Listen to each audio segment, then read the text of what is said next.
What is going on, fellow Wastelanders? Welcome back to the channel. Today we have an announcement from the developers about an upcoming Q&A session, so we'll be going over that, and I want to talk a little bit more to you guys about the latest Halloween event in the Wasteland, and overall my opinion on if it's worth it, and if you are going to craft some items from the event, what I think are going to be some items that you can use to make various meta builds in crossout. So before we get into this video, make sure you like and subscribe if you'd like to see more crossout content, and a shout out to those that are joining our channel, becoming members. Thank you for your support. So let's get right into today's video.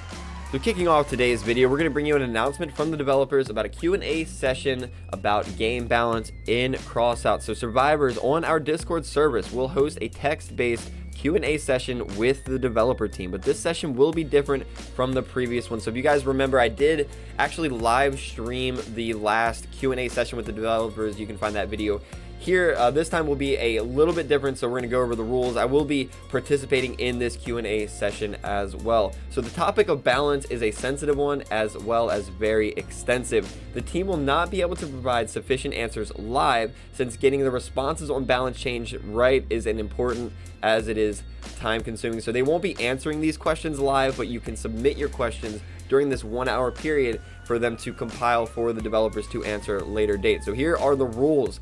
On October 21st at 1400 GMT, a special text channel titled Q&A session with devs will become available for 1 hour to collect questions. Now please pay attention to the format of accepted questions. Now, just like the last Q&A sessions, they're going to completely disregard, delete, and ignore any questions that do not fit the proper format.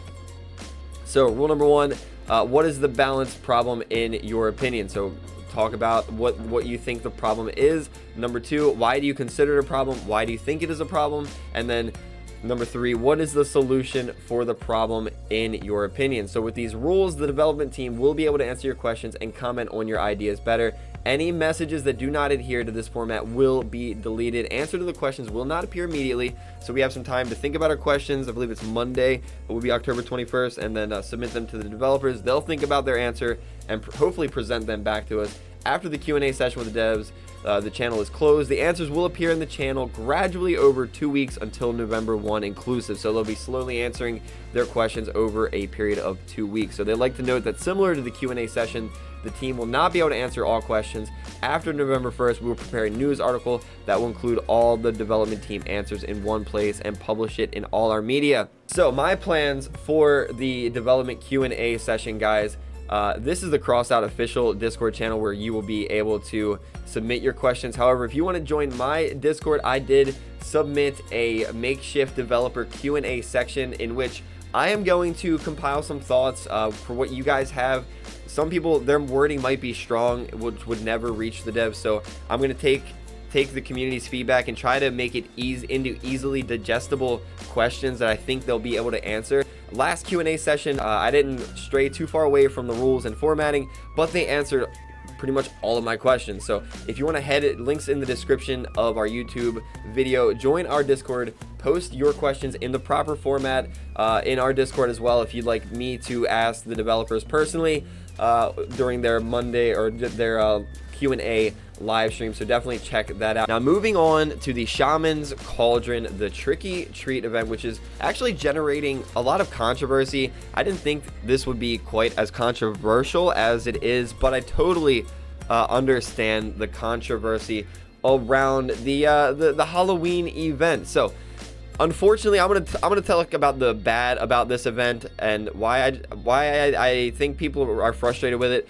First of all, there's no way to earn these tricky treats, the pumpkin tokens, the rewards in PvP. Pretty much every Halloween event, there has been a way to earn these tokens in PvP for the people that really just don't like these event brawls. They don't like using builds that you tell them to use. They want to just continue playing the game for however they want to play it. And I agree with that.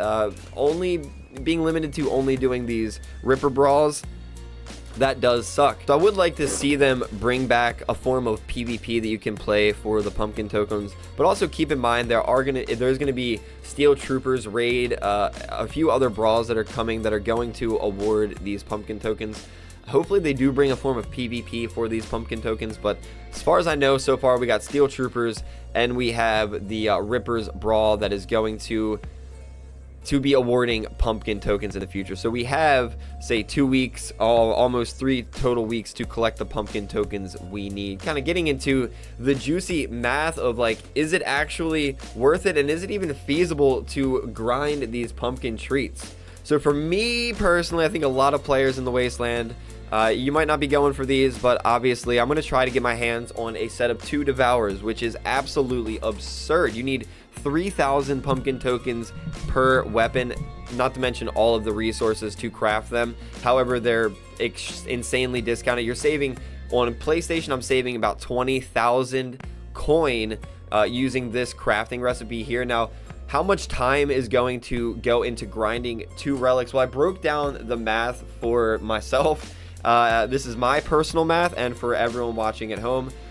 So looking at it, the math isn't based on this exact run, but I did a 10 match run earlier, and each match averaged about 1 minute and 55 seconds per match. I was able to generate 18 treats on average per match. Now I need 3,000 treats per relic, a total of 6,000 treats for my goal, which is roughly 660 to 670 matches. It equates to about 12 hours total of gameplay. Now we have all 20 days of this event, so if they have this kind of brawl running for 20 days, that's roughly 40 minutes per day that I have to play to get 2 end game relics in. If you don't have premium, you're probably gonna have to play 50 minutes a day, maybe an hour per day to get 2 end game relics. Now, of course, all these resources aside, you're still gonna need to grind up these resources. Most people that have been playing the game for longer than a year, or if you've been following my channel, have been stocking up on all of these resources for these events. I've talked about it for a long time now. Halloween kicks off the start of insane events in the Wasteland, and they're always throwing curveballs. People have been talking about this 200 uranium relic craft event for a very long time, and I've always kept in the back of my mind and mentioned how they could throw curveballs like this. I mean, everyone has prepared their uranium, they prepared their batteries, their electronics. A lot of people, myself included, we've prepared all the legendaries we need to craft these relics when these relic fusions come around. So, are we just going to log in and get free relics because we've been saving all year and then not play the holiday events? No, the developers are smart. They know that we know that they're going to do these crafting events. So what do? They made it so we have to farm pumpkin treats in order to complete our goals. And I don't mind it. I don't mind the event that much. They could have better cars, maybe a little less grindy. 20 days to do it, I don't mind. I have 30 minutes an hour per day to play. I'm going to stream on Sunday where I stream. We're going to be giving away an event pass. I'm going to be streaming for probably 6 to 8 hours. So I'll probably have my relic in a day. I understand people, there's people around the world that really can't do that, but that's for end game stuff, guys. If you don't want relics, or you're looking for what suggestions on what you should get during this event, I'm going to break down my opinions on what I would consider worthy of getting in these events. So as far as legendaries that are worth crafting, I'm not really sold on mammoths or hammerfalls being in the meta. I'm not saying they're bad or not worth it, but I'm speaking strictly on what can get you uranium in the upcoming uranium battles and upcoming clan battle sessions in the current meta state. Cyclone is actually meta again in Leviathan clan battles. If you don't have 2 Cyclones and a Akari, or 3 Cyclones, you need a cohort cabin, you need a Mars cabin, you need lots and lots of wheels, but Cyclones can earn you uranium if you have 2 or 3 of them in Leviathan clan battles. Destructor is actually pretty good for uranium battles for 10k. I'm not sure about the 13k power score, but if you want to earn uranium in uranium battles, you can definitely pick up a set of Destructors. You need 3 of them, generally speaking, for 10k or 13k builds, but Destructors could be good for uranium battles, and it is speculated that they might return either this coming week or next week, depending on what their plans are, so stay tuned for that. I'm not a fan of waltzes. I know Josh did that on Xbox, who streams live on Twitch. You should check him out. He used waltz until he got his helicons and was whooping ass in clan battles. Not my cup of tea. I'm not going to recommend that as a meta, because he is definitely one of the only players I've ever seen use waltz the way he does. Hadron, if you don't own a Hadron, definitely worth getting for any builds that require reload. The unfortunate fact about Hadron Cabin, it is very sluggish on the builds that you need it to work on, and that is hover builds. So you need to get it fused eventually. So really, you want to get 2 Hadrons prepared for a fusion event in the future. If you're going to use a weekend fusion event that isn't guaranteed, you're going to want 3 or 4 of these stocked up and have some stabilizers ready. The Master Cabin is just good this event to craft Helicons, so it is kind of meta craft in a sense because you need it to make Helicons, but I don't believe it's super meta in a sense. You just need it to craft one of the meta items. Apollo is great if you don't have it, but Odin is going to be better. I think Thor is better. Aegis is always good to have an Aegis, not necessarily meta. Could be good for uranium battles. Even clan battle Leviathans don't use Aegis much anymore. Only good for really Leviathan, so I wouldn't sweat Aegis anymore. Flock, if you don't have it, is always good for a helicopter build or just meta because it is pretty durable for the mass.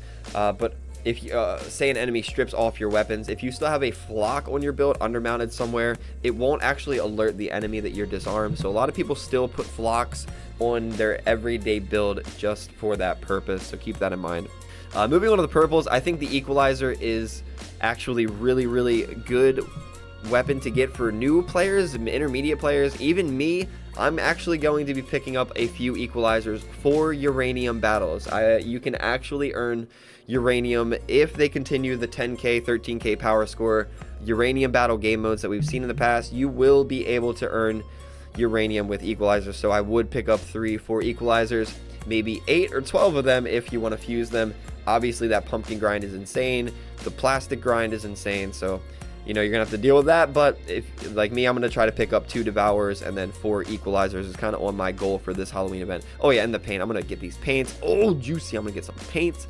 Photon Cabin is actually kind of necessary for the Destructor build, so I would get a Photon Cabin, potentially get 2 or 3 so you can fuse them later.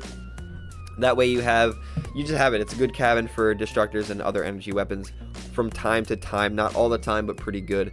Omnibox is a good cabin just to have, but it's not necessarily meta. Going down here, I would definitely highly recommend picking up Colossus and engines with the intention on fusing them if you don't have it fused for power.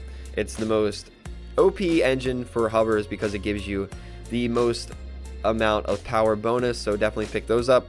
Flywheel, I have a flywheel, I have a fused flywheel.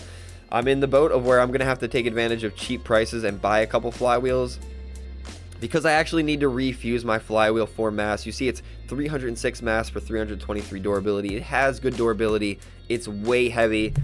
Getting minus 17% mass or whatever it is will be huge for most builds, so consider picking up flywheels to fuse in the future, making those worth it. Expanded ammo boxes, they're great for everything. Even if you don't use ammo boxes or your build doesn't take ammo, you can always use these for durability. They have pretty decent durability, but they also explode, so you can use them as lances. They're free lances on most builds, so ammo boxes are always worth it to fuse later on down the road if you don't have them fused. Everything else is basically fun stuff.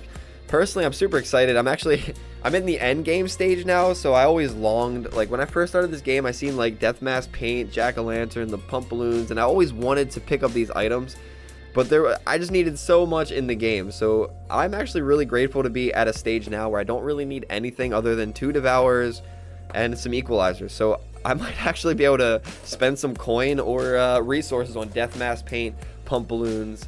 Pump balloons are actually kind of meta, not gonna lie, which is why they're so expensive still, and the D minor horn. So a lot of good stuff in this event. Let me know in the comments below what you think of this event, and just keep in mind there's more events coming. We got your Thanksgiving, your New Year's event, Christmas event, all kinds of events coming. This could be just a trap to get you to spend all of your resources before the next big event comes. So join our Discord. We're going to be live Sunday. We're going to be giving away prizes on Sunday. We're going to have an event pass giveaway. Our last Sunday of October, we're going to be giving up like PlayStation gift cards, Xbox gift cards, and as well as the Next Step Battle Pass for PC. So thank you guys for your support, and I'll see you guys in the next video.